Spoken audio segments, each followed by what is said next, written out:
Turn it up, it's the pancake and power slam. Turn it up, it's the pancake and power slam. Turn it up, it's the pancake and power slam show.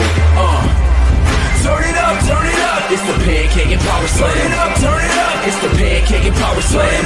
Turn it up, it's the pancake and power slam show. Turn it up.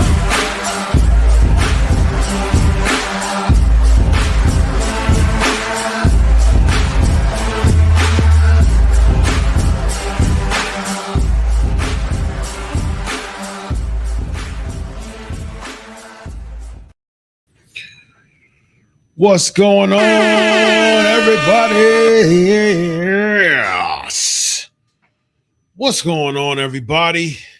Where are we at? The 13th. This is the second episode of the year for Pancakes and Power Slams. Where was we at? I thought I had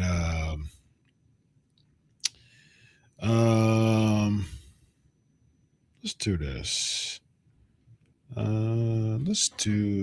Let's do this.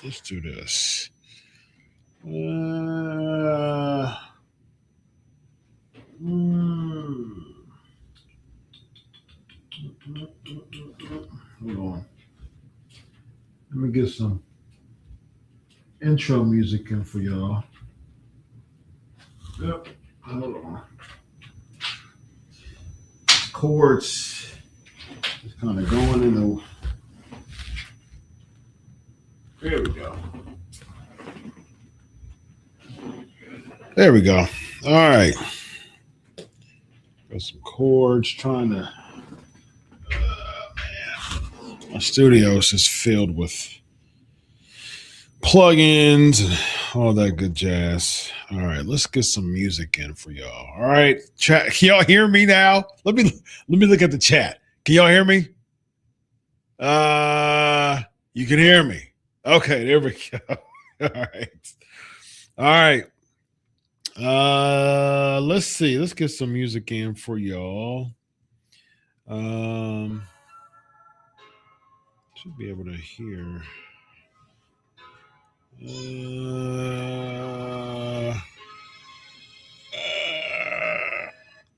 Should be able to hear. Should be able to hear this. I don't know why why it's not working. You know, don't know why it's not working, man. I don't know why it's not working, man. Let's see. There we go.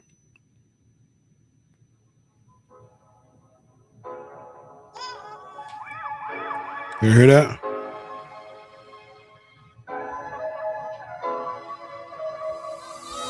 Yeah. Yeah, there we go. Overjoyed. I'm getting people hip to Lakey inspired. There we go. We in the building now. We got it. Yeah. 700. I don't even know where we're at. Somebody count the number of episodes that we're at. I think we're at 717. I think we're at 717, y'all. 717 episodes of the Pancakes and Power Slam show. Looks like volume's good to go. Are we good to go? Yep. Yep. Yeah. Yeah, getting people hooked in some Lakey inspired. Yeah. This is also Lakey inspired. This song is called Overjoyed. Yeah, man. I'm getting Av hooked to some Lakey to some chill hop period. My guy Michael hooked to some Lakey inspired. Yeah, man. This is the type of music that I listen to all the time. So fantastic study music. One of the best study music that you can have. The Av. Speaking of Av, there he goes right there. How y'all feeling today, man? How y'all feeling this week? How y'all week been? Let's see. How y'all week been, man? This is Lakey inspired, Av. This is Lakey inspired. Michael Pasolano has it in the chat already. Lakey inspired. Lakey inspired. Lakey inspired. Inspired. Come on in, y'all. Here we go. I ain't got to spend all that time in editing my video. I appreciate y'all, as I said last time, as I continue to say this time. I appreciate y'all and y'all's patience with me last week. What in the world happened to my life last week where I didn't pay attention to the chat? So my apologies once again. All right, let's see. There we go. Let me get this mic together too. Check. All right, there we go. All right. How y'all doing, man? See of course, the chat is flooding up here as always. We having a good time. We chilling. We're having a great time as always. And I appreciate y'all rocking with me every week, man. 700 and something episode, 17th, I think. And yeah, come on with it. Of course, I always appreciate your super chats. I appreciate your contributions to this channel to continue to make it continue to grow this channel. I mean, you're investing your time and your effort and your energy and your dollars in this channel to continue to grow. We're over 17 episodes. I'm looking at the numbers. I'm starting to grow sub-wise. I'm starting to grow as far as just your dollars, your contributions. And so that's what it's all about, man. People have dreams. People stick with dreams that they really want to succeed. I've been having this Pancakes and Power Slam show for I don't know, where am I at? Almost 14 years in April. And in the 14 years, I've said this before. I've said this before plenty of times. Pancakes and Power Slam started off as a dream, and I wanted to understand the trends. And I'm a big business guy, so seeing trends, good business like good stock, man. It's like find out something that's booming or an area that's booming and just, just put a share, like a business share in there and just watch it grow, man.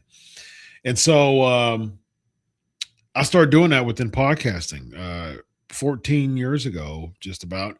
And I saw that and I said, you know what? I'm gonna dive into it and I'm gonna do it, man. I'm gonna make it happen. And I did, and here we go. And so I appreciate your continued support. I told you before, PNP was affiliated with a lot of channels. And about a couple years ago, I said, you know what, I'm gonna about a little less than a couple years ago, I said, you know, I'm gonna go exclusively on my channels. And so, and when it's grown several hundreds, I mean, around clearly about 1,000 people in that time. And I appreciate it. I appreciate it, man. And so I continue to appreciate your support. And so today I wanted to try something different. I'm about psychology. That's what we do here on the show. I bring psychology to the world of professional wrestling. So here's the thing. A lot of times I spend so much time talking about certain angles, certain things that's going on in pro wrestling and giving a psychological analysis on it. And I was like, you know what, man? And I even talked about this on my Patreon. That's why it's good to hit the Patreon. Usually the stuff that I talk about on the show and the stuff that I mention, I talk about it more in depth, usually a week before on the Patreon, because I typically reference it. I really get deep into certain things and the inner workings of pro wrestling on my Patreon. It's a great time every single week. I talked about this on my Patreon as far as just my schedule and where I'm at with pro wrestling.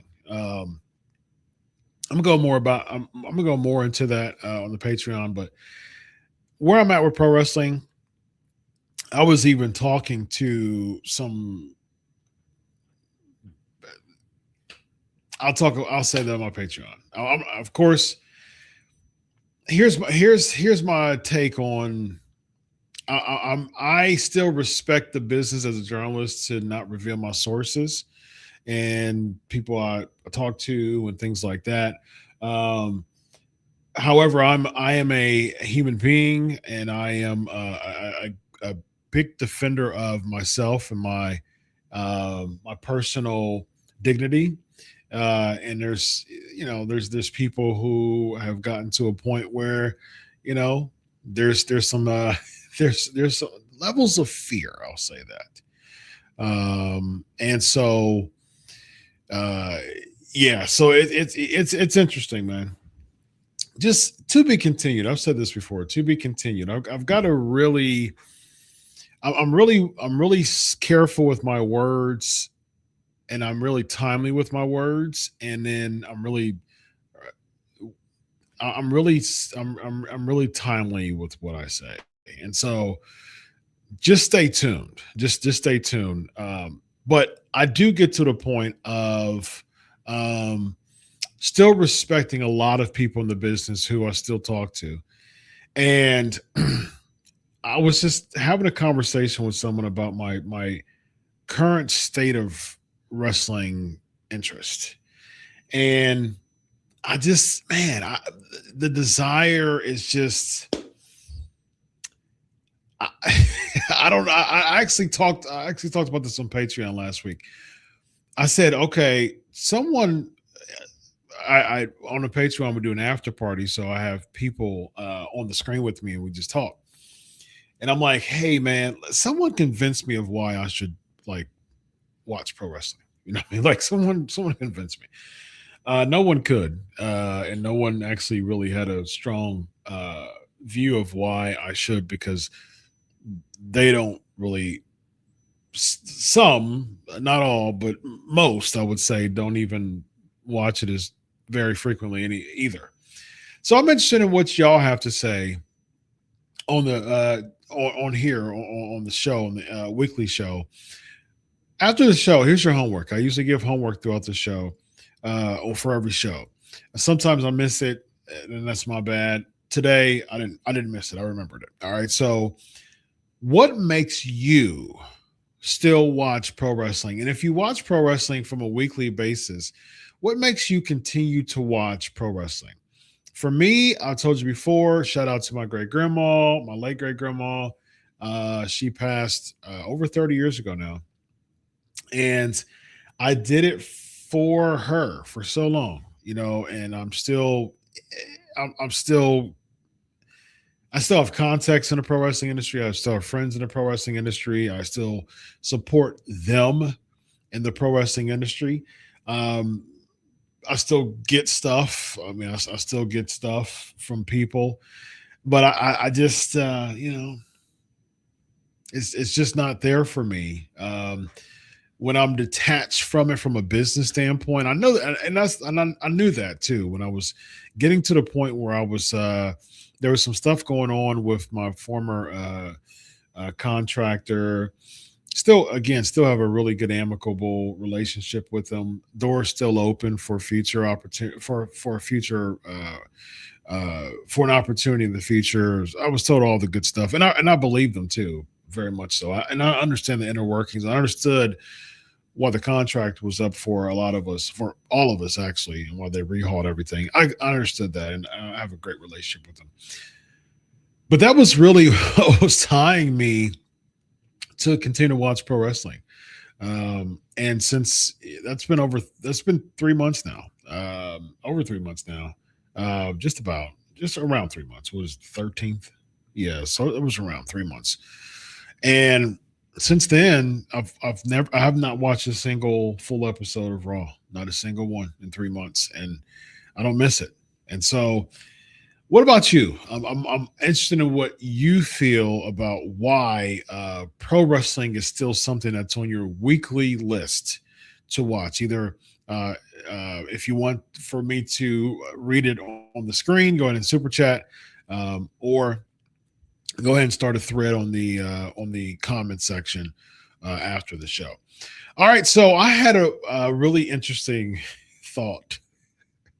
That was basically my backdrop to think about what is going to intrigue me, because I'm always about doing something different. This is, to me, PNP is a business. This is a business to me, and this is something that I will continue to have as a business. And so I'm like, you know what, man? What am I going to do? What am I going to do that's different? What's going to interest me as a host that I know is going to interest you as a viewer? And I said, you know what? Today, what I'm going to do, I'm going to go. I'm going to for today's show, I'm going to compile a list of just the wildest videos that I see throughout the week, because I told you before that I get like just wild wrestling videos in my algorithms. All right. And I was like, you know what? I'm gonna do this. I'm gonna see what y'all think about this, and I'm gonna have some fun doing it, because I know that you are gonna have fun with me. I'm going to compile a list. I'm going to compile a list of the wildest wrestling videos that I've seen so far in my algorithms this week, and I'm gonna play them, and I'm going to cringe. I'm going to wince. I'm going to grimace. I'm going to do all those things with you. All right. So I saw bits and pieces of it. I didn't see, I saw these videos. They're very short. I just compiled a list of them, but I really didn't get a chance to feel them. And so I want to feel them with you. All right. So this is part one of the wildest wrestling videos I've seen. And this is videos that these are videos that have occurred recently. And so, as far as to my knowledge, all right. So let's get it, man. Let's dive into these weirdest wrestling videos. All right. Here we go. Let's do that. Yeah. Oh man, you gotta love it. You gotta love it, man. These things are absolutely hilarious. Um, and let's do that. And let's throw that in. All right, here we go. Y'all ready? Here we go. Here we go. This is Superhero TV show. Today I'll be jumping onto Legos dishwashing machine. This is for the juggalos and juggalettes. Do not try this at home. I hope you like it. Whoop whoop! Ah, ah. Okay, let's start off with I I don't know if this guy is okay, just fully. Okay, so I don't know who he is. I don't know if he's okay fully. Okay, let's just say that. I hope if he's not if there's any type of neurodivergence going on with him, and even if there's any type of neurodivergence going on with him, first of all, you can be high functioning and neurodivergent. Okay, so let's not treat him, as someone who's, um, you know, deficient in some way. But if he's intellectually disabled, here's my thing: when I see a video like this, I'm like, okay, is somebody taping him? Is someone videotaping him? Is someone allowing this to occur? Now, from what I saw toward the end of this, someone has to be taping him unless he has a motion camera or something like that. And so we'll see. We'll see what happens with this, man. When I see things like this, I'm like, do you really are you advocating this? Like, is the person in that backyard with him? How in the world are you advocating this stuff? And you see this guy who's about to jump on a pillow, a seat cushion with some Legos, and somebody is having a good time with this. All right. So let's find out. Let's find out what the person thinks about this who recorded this. Let's see what happens to this guy. Fuck this shit. Whoop whoop. Again, viewer discretion advised. Of course, you know that it's probably going to come with some profanity. You know, I don't do profanity, but you already know that it's going to come with something. So basically, that F this S can't, what that did basically to his mind. Of course, I'm going to throw some psychology in there for you. What that did in his mind was that gave him a very, very quick and fast dopamine rush. And that was his way of countering any type of perceived fear that could happen into into doing this and into jumping onto some Legos. So the F this S, that was a quick spike in his norepinephrine. And so he wanted a quick adrenaline rush. He wanted to cuss his way into boosting some adrenaline in his body. And he wanted to do that very quickly so he can jump onto this Legos. Let's see what happened. Did that adrenaline work? Let's see what happened.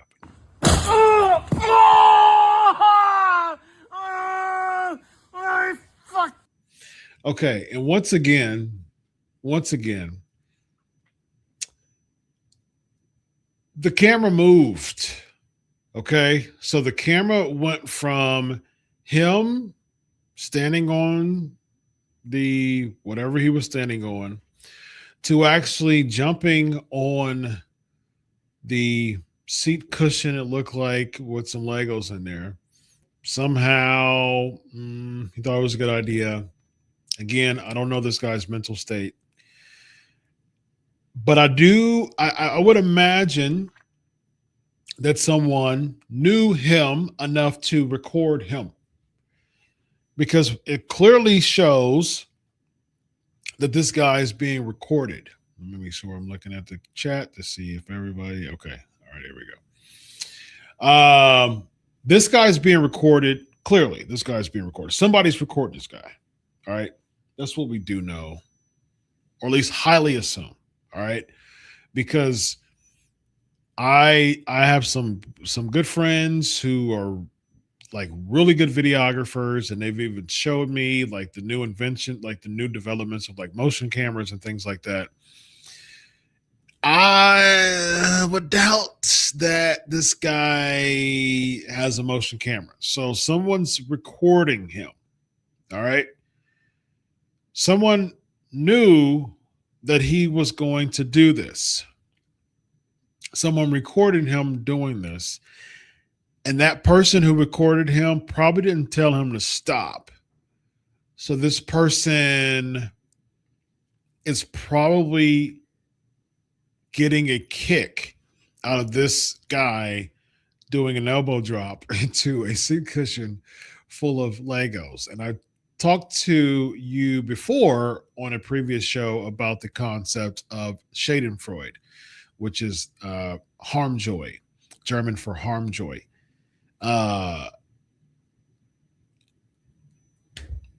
People take pleasure from the harm of other people. That's the reason why, you have world star hip hop, and you have people getting hurt in fights. And instead of people breaking fights, the first thing that they do is they pull out the phone and they try to make it viral.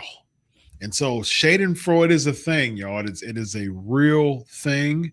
And I'm going to, I think I might do a class, because I think I definitely want to do more of these. I wanted to break up a few concepts, and I'll get into it in future classes. One, Schadenfreude, which is harm joy, or damage and joy. And the other one is actually, when people have these types of thoughts in their head, it's actually a French word. It actually can get suicidal, unfortunately, but it's a thought of, but what if? It's actually pretty normal. It's actually pretty common for someone to have these thoughts. It's called l'appel du vide, and it means call of the void. And psychologically, you have these thoughts in your head where people are like, okay, what if I'd swerve, to the left off the cliff, or what happens if I jump? Like, you have those thoughts, and oftentimes what psychologists would say, and people in the psychology industry and the social science industry, it's a way for someone to have a sense of appreciation for them not doing it, or an appreciation for them not, jumping off that cliff or jumping off that ledge. And it's a way for someone to actually balance their thought process to make them to get away from that forbidden fruit, or that psychological reactance, or things like that. They'll think of the other thought, or even the extreme thought, and it'll come in their head as a way of just kind of balancing the whole scope of what could happen, what's going on, what could happen. And so l'appel du vide is very common. It's a common thought, regardless of how stable you are from a psychological standpoint.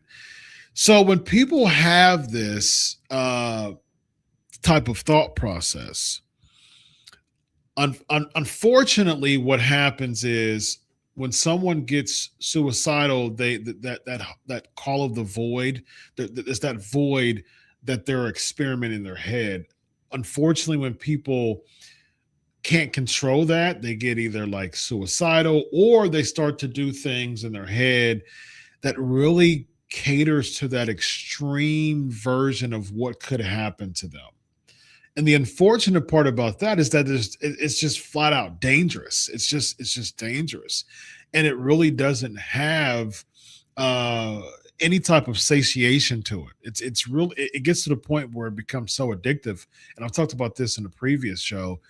It becomes insatiable, and so you have people like this on here. That's he's hurt clearly. And someone is filming this. Like someone, not only did they not check on him, but they're filming him grimacing in pain here. They're filming him grimacing in pain. Give up! And zooming, all of that. Zooming in and everything. Not if you're okay. This guy could have broke his arm, man. But he's getting filmed instead. That's the really dangerous type of feel. That's the Schadenfreude. That's the psychological reactance. You know, you ain't gonna tell me that I can't do this spot. It's not safe, and when you get into when you lose the psychology away from pro wrestling, you get stuff like this. You do, because it becomes an uncontrolled high. It becomes an uncontrolled addiction. There's a difference between drinking a beer, for instance, and becoming an alcoholic. It's not the substance, it's the psychology or lack thereof or lack of control. And you have to think about that from a standpoint of pro wrestling too, man, because stuff like this goes from collar and elbow, working your way through a match back in the 80s. If you had to use a little color to enhance a feud, you do it. But at the same time, what you don't do is you don't have a climax in a nothing match. And that's essentially what we see all the time in pro wrestling. People climax on Monday nights with nothing matches, on Wednesday nights with nothing matches, with Friday nights with nothing matches. They want to climax because they want to be sure that these fans are appeased. You're missing you're missing the mark, man. You missed it. You missed it. You missed it. You missed the importance of the psychology behind it, man. And here's the thing: people like the Nick Khans and the Tony Khans of this world, they understand this audience. They get them. You can knock on Nick Khan as much as you want. You can knock on Tony Khan as much as you want, and both of them are susceptible to some criticisms. But what you can't knock on is that both of them understand their crowds. Nick Khan understands the fact that you have some very high adrenaline, low attention span, easily thrilled, just wrestling fans out here that is gullible and Pavlovian. And it is funny because people used to always say, when I was on the other show, on the after show, man, this guy always talks about Pavlovian. I'm going to continue to talk about Pavlovian dogs because it's absolutely every single week. Why in the heck am I going to stop talking about Pavlovian dogs if every single week we're seeing a case study of Pavlovian dogs? Make that make sense. But I think I'm talking to the wrong crowd to be able to do that. All right, next. Let's see what we got.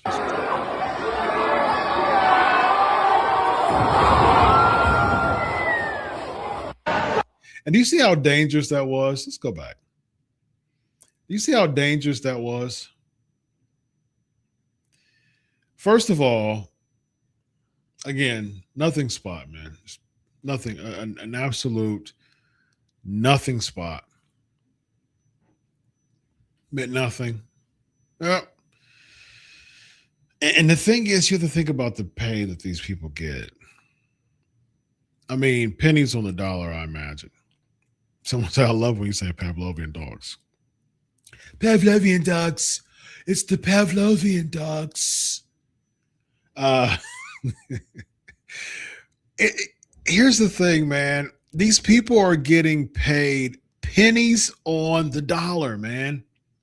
Pennies on the dollar. This isn't about making it in pro wrestling. This is not, I'm telling you. Look, man, I'm not just saying it because I'm just guesstimating. I'm saying this because I literally make a living talking about psychology and practicing psychology. I literally make a living doing it. I have a PhD in it. I'm just saying I've put a lot of work and study and effort, hours and hours of, and years of studying the human mind. This is not for the sake of making it. This is for the sake of someone having a fantasy as a child and not being guided directly. And now they're an adult and now they want to live out their fantasy. This is a bunch of people saying, living out their fantasies. This is fantasy here. Okay. This is a very dangerous way to live out your fantasy. Man, go skydive, dude. Go parachute. If you want the thrill, like, go on a roller coaster, man. Don't sacrifice your body for pennies on the dollar to appease some fans who will forget about this when they walk out that door. And this looks like this is in some type of auditorium of some sort. As soon as they walk out that door, man, they ain't gonna give a snot about anything that you just did that night. You know why? Because they're caught up in the high too. They're caught up in the rush, and they're going to want you to do something different. And they're going to this is a plateau. Like you have to think about the psychology of pro wrestling. This is the reason why you work up to moments. This is the reason why you work up to spots. Because if you plateau, if the ceiling becomes your plateau early on in whatever it is, there's nothing left. There's nothing left above the ceiling. You're plateauing at the very top. The spot is the very top. The thrilling moment is the very top. There's levels to this, y'all. Work your way up to the plateau.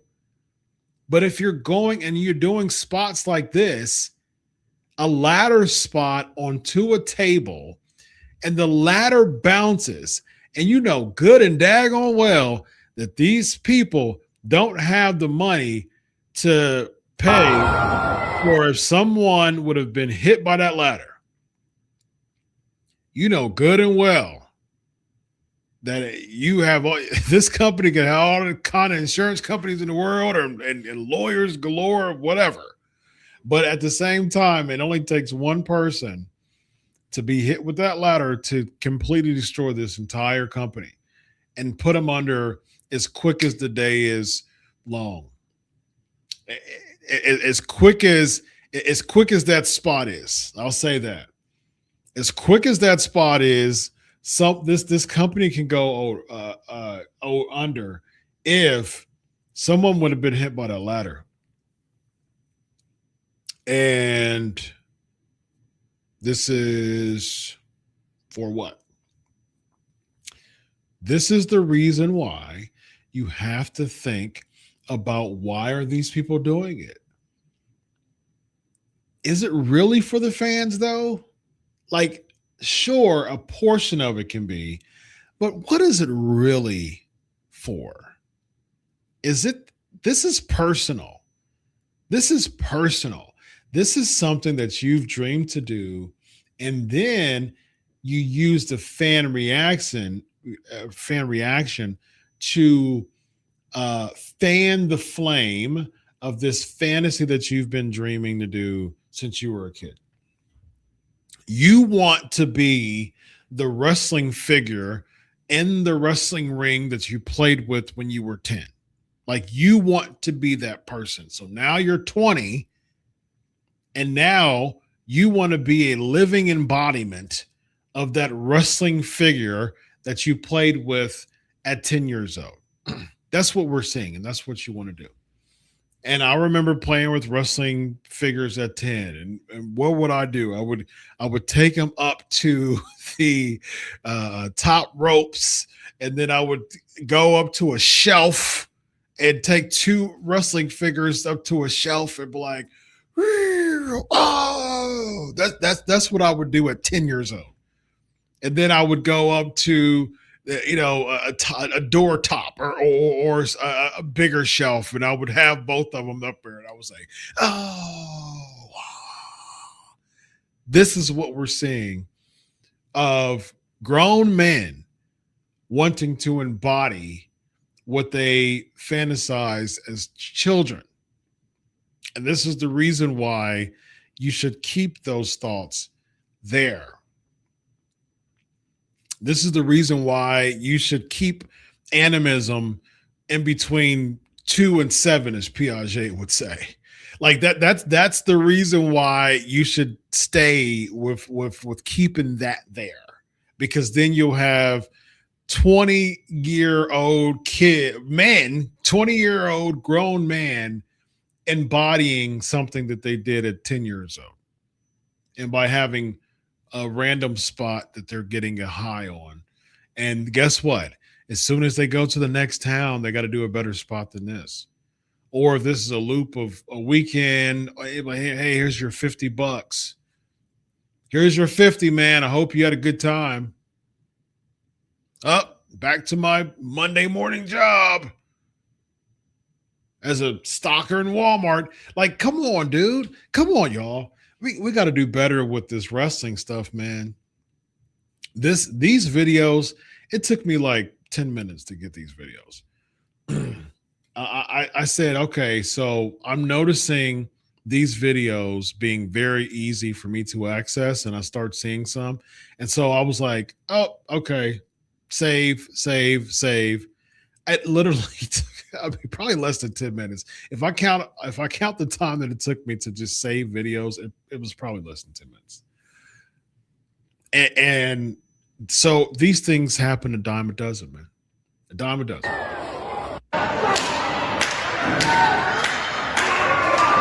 Okay, so he's at a gymnasium and he's revving up the crowd, whoever's there. Okay. So he's on some type of stage of some sort. There's a gymnasium. Okay. So indie show, he's hyping up the crowd. And again, you have to think about adrenaline. Okay. He's trying to boost his adrenaline to do this spot. All right. Very normal for pro wrestlers, hyping the crowd up, getting that rush. All right. Steps up. He's ready. So here's the thing. This is where I already see an issue with this. Right here. Okay. So no type of staggering, no type of trying to play the role of a wrestler, like try to embody a wrestler and try to create the art. You're creating a piece. It's a blank canvas every single time you come on the blank canvas. like especially old school wrestling, you had a blank canvas minus, some ads on the apron. But at the same time, the canvas was typically blank unless you had like ads in the middle or something like that. But typically blank canvas, maybe some ads on the apron. So you go into a blank canvas, and that's the type of mentality that you need to have as a pro wrestling fan. Again, look, I amateur wrestled. I trained, did some training for pro wrestling. That my wheelhouse is psychology, and this is what I'm going to bring to you. All right. And from a wrestling historian, 40 years of watching this stuff. And 60 years of looking at tape before that. Actually, longer than that. Shout out to Toots Mott, ladies and gentlemen. Let's go. Shout out to Toots Mott. Toots. So this guy is about to do a dive. You already know that's going to happen. And so he's hyping the crowd up. Whoever these people are, they are bracing themselves for him. And not going along with the dance. But instead, this is what they do. Did you notice that? Did you see that? They told him, they gestured to him to turn around, y'all.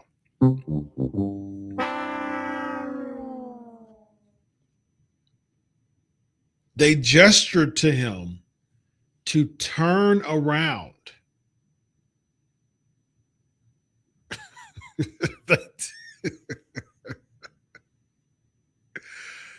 They gestured to the man to turn around. Let me repeat that.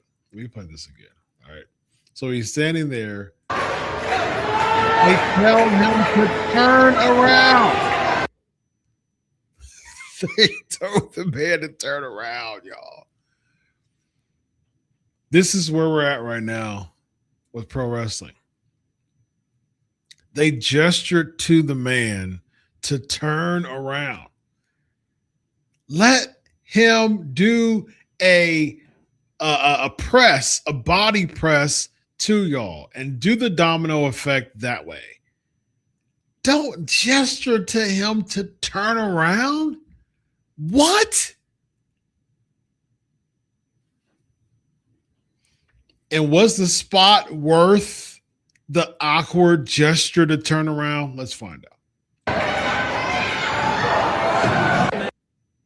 No, it wasn't. It wasn't worth the whole gesture to turn around. Wasn't even worth it.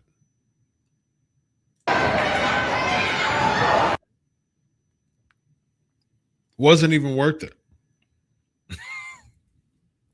Turn around. Oh, the spot wasn't even worth it, y'all. What are we doing? All right, so I saw this and I'm like, what? Not Ace Austin, man. Ace Austin's a pretty notable guy, notable pro wrestler. He spent a lot of time in TNA. I don't know if he's still there. But yeah, very notable wrestler. And so I don't know when this is. It looks like it's still relatively new. I don't know if this was in a few years ago, but it came new up in my algorithms. Regardless, I hope Ace Austin isn't doing this anymore if this isn't new. It may be, or newer. But Ace Austin, man, come on, Ace. I thought that someone like you would be off the hook with this because he's a pretty notable guy, man. And he's good. He's a good worker too.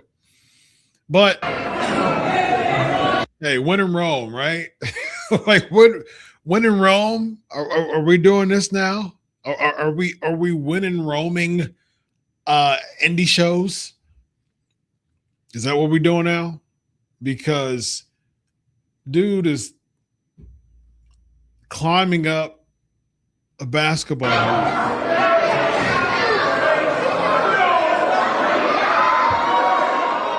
jumping over the backboard of a basketball hoop. And granted, you have to think that this is a gym, okay, clearly, some type of gymnasium. I'm sure that Ace doesn't own the gymnasium, okay? And they're probably going to have to use that hoop again for basketball. All right.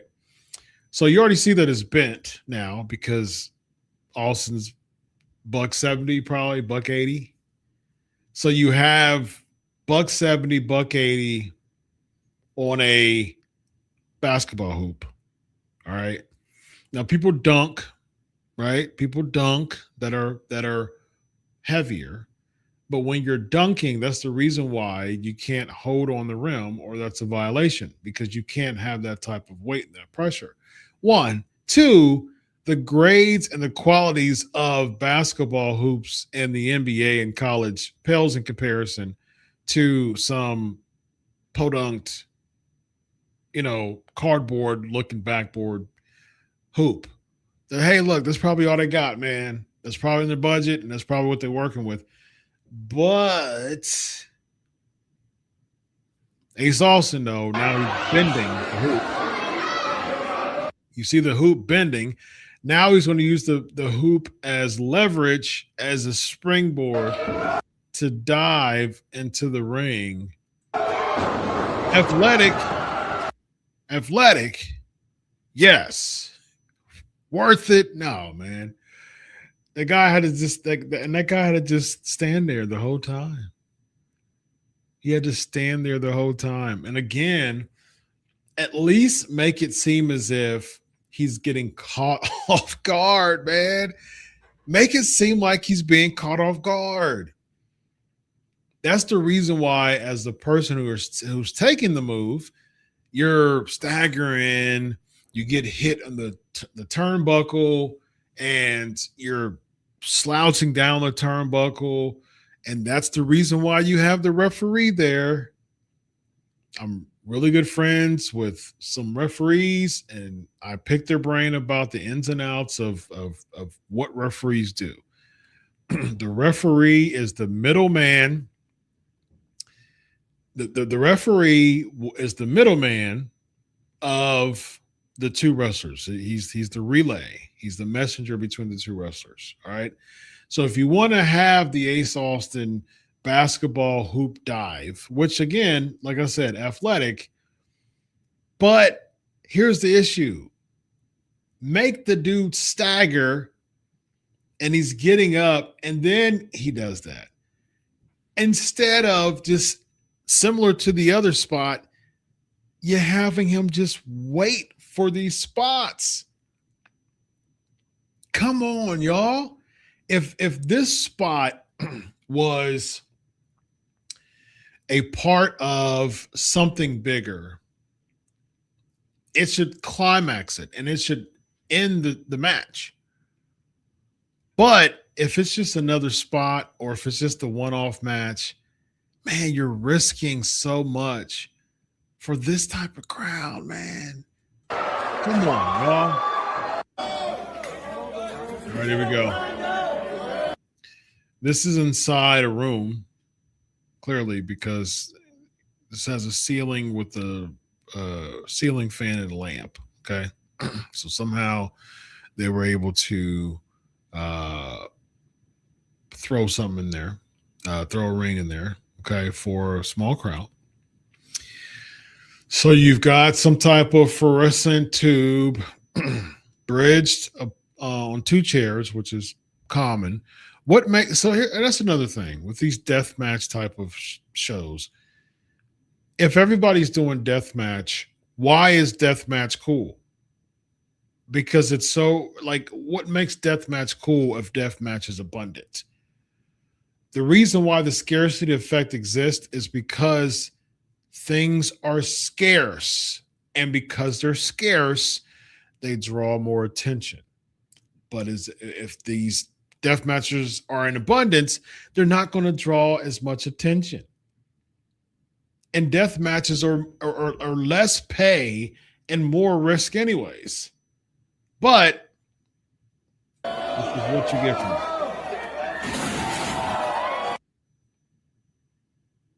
And that's it. I mean, all that for just that spot. Reaction was very mild, and all that for a spot. And you keep doing that too, man. If these guys go around and do indie stuff, and have all these death matches, like they're called death matches for a reason. I mean, it's going to get worse. It's going to get pretty bad, man.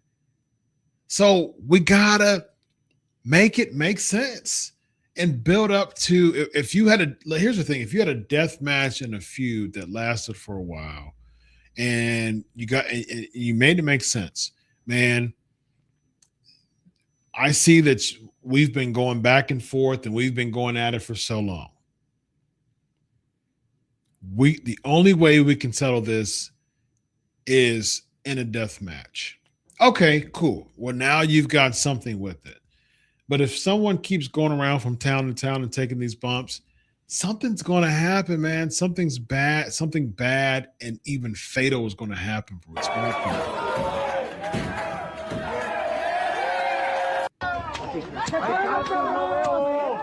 All right, we got some series of chops here. Okay. Time for a Spanish fly. They're on top of a truck.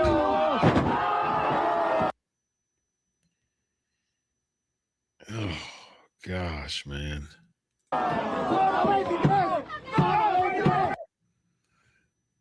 Oof.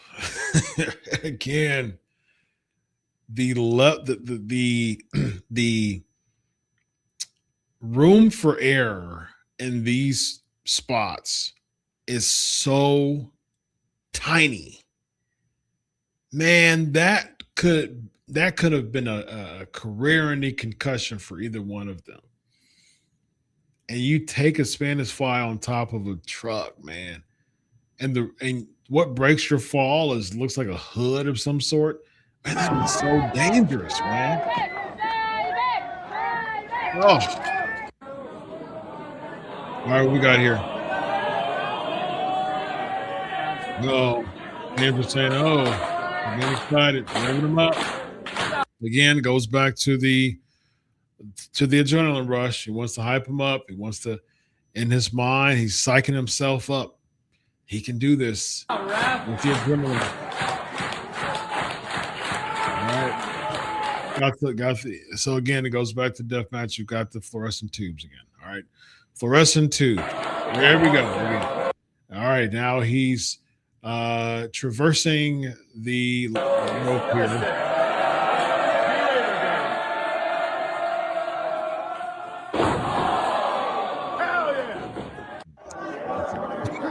all that for a splash, ladies and gentlemen, and some fluorescent bulbs. All right, here we go. Here's another one. All right, looks like maybe some type of warehouse of some sort. You've got some you've got rails here. So somehow that's erecting something. And now you've got a table bridged on some chairs. Got tables here, okay? More deathmatch stuff. Okay. So we're the fans. You see some people. Okay, they're bracing. Okay, so these are the fans here. All right, so no ropes. Okay, got a mat up.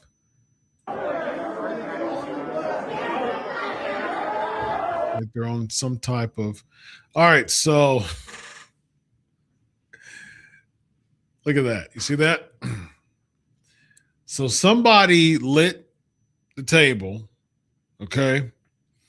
So it wasn't any of the wrestlers who lit the table. It was somebody else who lit the table. Let's find out.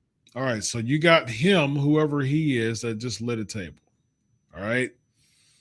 So lit the table. All right. So you know what's coming next after this, right? You know that's a Canadian destroyer. Like you can even tell with the posture that it's a Canadian destroyer. All right. So let's throw some psychology in this for a second. What are they thinking when they're doing this spot? Okay, think about that for a second. Think about the options. All right. Ooh, this is going to be a really nice spot. This is going to really curb a fix that I have to get some dopamine and some adrenaline. All right. This is we're going to appease the fans. We're going to go home happy. We're going to get our $20 check. And somehow they're like, okay, so we're going to execute this to Canadian Destroyer successfully. Okay. And we're going to have some adrenaline. So initially we probably won't feel as much. And then it's going to go down pretty quickly. And then we're going to be hurting. They probably aren't thinking that. They're not thinking the long game. They're thinking about how can we get the pop. And let's see what happens.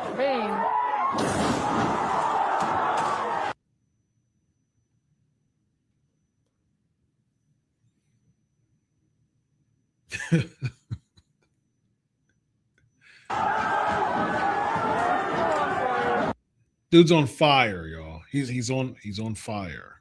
Okay. He's on fire. All right. Table lit, Canadian Destroyer, all of that to be caught on fire by doing this spot inside a warehouse, perhaps with a couple dozen people there. Is it worth it, y'all? Really? Like, is it really worth it? Or is just a fantasy that you're living out as a grown man, 20, 30, 40, you're living out a fantasy, man.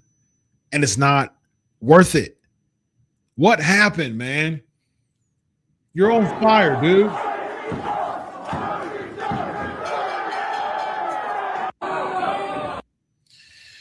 All right. So this guy right here is holding the tubes. Okay. He's holding the tubes. He's holding the tubes. What are we doing? So in order to make sure that the spot is effective, let me go ahead and get a bunch, grab a bunch of tubes myself and hold them, embrace them to be sure that the person on top of the ropes kicks them into me so they can break. Let me do this part. He's holding the tubes for the drop kick. What in the world? What? You're holding the tube for the drop kick now? You're doing it like you're just bracing yourself to take the bump of the drop kick by holding the tubes. This could have easily been someone grabbing some tubes, trying to hit somebody with it, or trying to brace it to be hit. Again, you got to play as if you don't know. You're grabbing a bundle of tubes. You got them close to the chest because you're trying to hold them, and then you turn around and then you take the bump if that's worth it, if that's what you're looking for. Not to literally brace the tubes with no signs of hitting. You're not even in a hitting position for these tubes. You're bracing the tubes for someone to drop kick you. How low rent and desperate for a pop is that? You're bracing the tubes for a drop kick. What in the world?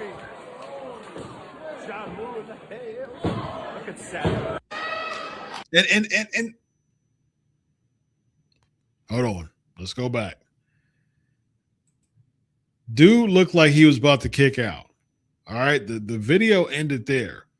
But look, pay attention to his legs at the end of this. The person on the top ropes drop kicks him with some a big old pile with the bundle of fluorescent tubes, and that wasn't sufficient for the pin. He kicked out. It seemed like he kicked out. I could be wrong, but it definitely seemed like he kicked out there. So that means that spot was not good enough to put him down for 3 seconds. So that means that you've created an illusion that there has to be a bigger spot that's going to put me down for 3 seconds. It's 3 seconds here. So if that spot couldn't paralyze you, startle you, put you down for 3 seconds, what the heck is? Now you got to get a bigger bundle of tubes.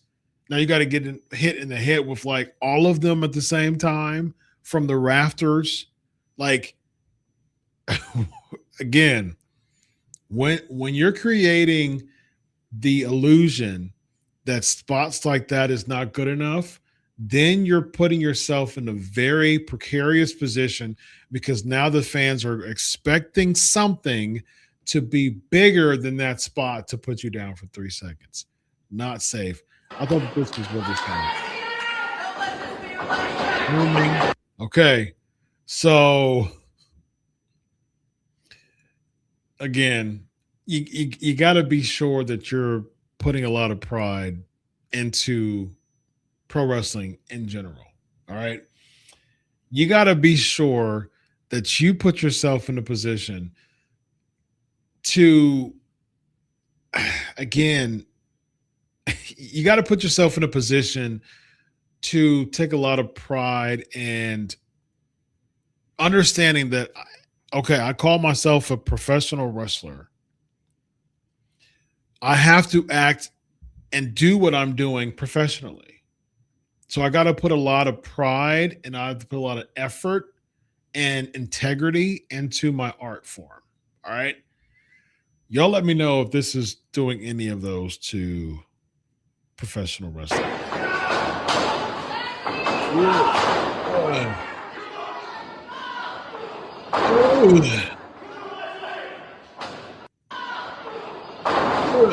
Look at that bump.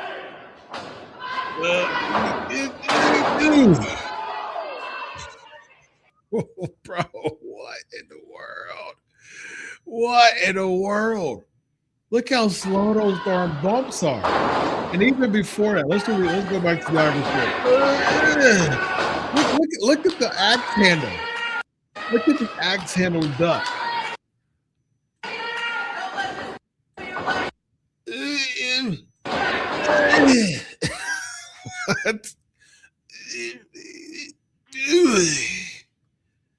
What type of slow motion crap is this, man? What if I could go slow speed?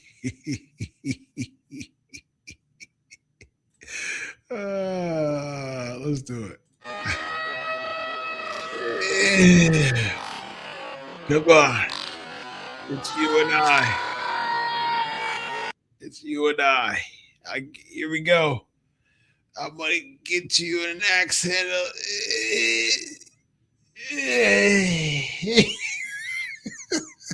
Oh, Irish whip.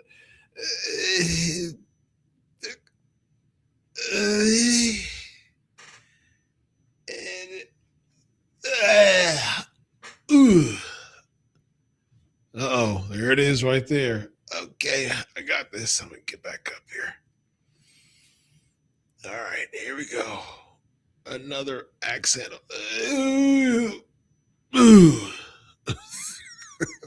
That's essentially what's going on here. Okay, here we go. Let me roll back up here. I got this. Here we go. And clothesline. Oh, was that a sling blade?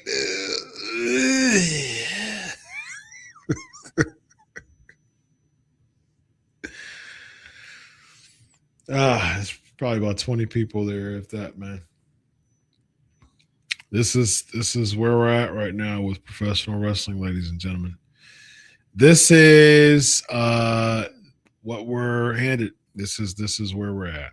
And so be sure to send me some more. There's plenty of these where it came from. Send more of those to me. That's Crave Wrestling Facebook or cravewrestling@gmail.com. Actually, it's probably the best way. Either way is fine. Crave Wrestling Facebook or the Pancakes and Power Slams. Pancakes and Power Slams Facebook page. That's probably the best way you can send them. Yeah. So send them over. Pancakes and Power Slams Facebook page. And I'm gonna start giving some shout outs to people who send me videos. And so that's my start. And so I'm gonna break these videos down from a psychological perspective, just like I did this one. Again, man, just the adrenaline, the norepinephrine, and when you get into like the basal ganglia area and the nucleus accumbens, when it comes to like those reward and addictive behaviors simultaneously, that's when that stuff starts to get like really, really diluted. It becomes diluted, man.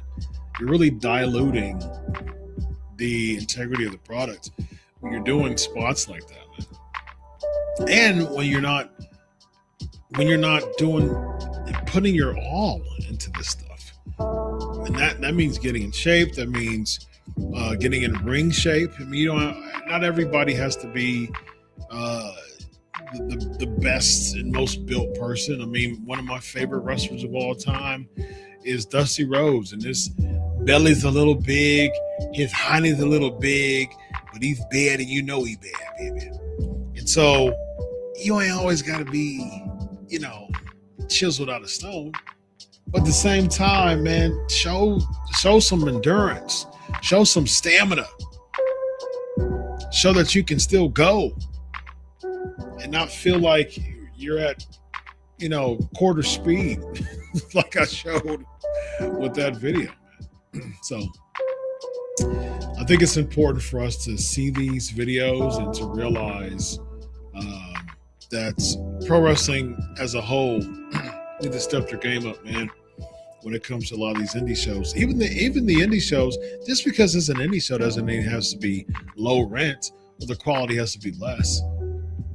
The quality can be just as good as a televised show. And if I was a promoter of a pro wrestling company, I would enforce that. Just because you're not on television doesn't mean the quality of the show has to be diminished. So what that I'm not on television? If the quality of the show continues to be top tier, then I become grounds for recruitment. Then I start to get people interested. Then I start to get sponsors. Then I start to get the city to support me when it comes to dollars invested for my promotion. But if I'm just doing deathmatch stuff in gymnasiums, who in the world would want to support that locally? You're not going to get a lot of supporters locally, all right? There's no insurance company that want their name on an apron of a death match. You got to think about that stuff as promoters, man. Pancakes and Power Slams Facebook page. Send me messages, videos, and we're about to hop on the Patreon. So go there and let's have some fun as we do always. Hope you enjoyed tonight. Hope you enjoyed the show tonight. Pro Wrestling's wildest videos. Dr. Chris psychoanalysis style. Lots of fun as always. Until next week, enjoy your week of wrestling. God bless, and always remember, I do it for you. Have a good night, everybody. So long.